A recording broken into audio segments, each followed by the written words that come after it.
কারো চোখে চোখ রেখে কথা বলতে না পারো, তাহলে ডার্ক সাইকোলজিতে একটা ছোট কৌশল আছে। এটা জানলে তুমি যে কোনো মানুষের সামনে চোখে চোখ রেখে কথা বলছো এমন ইফেক্ট তৈরি করতে পারবে। টেকনিকটা খুব সোজা।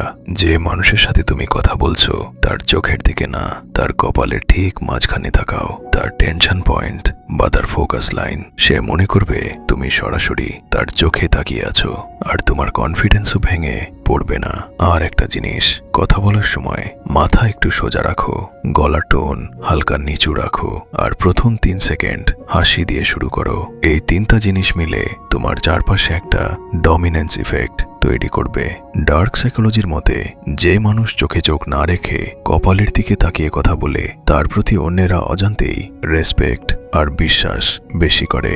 এই ধরনের আরো অদ্ভুত রহস্যময় মাইন্ড সাইকোলজি ভিডিও পেতে ফলো করুন ব্ল্যাক ব্রেন থিওরি।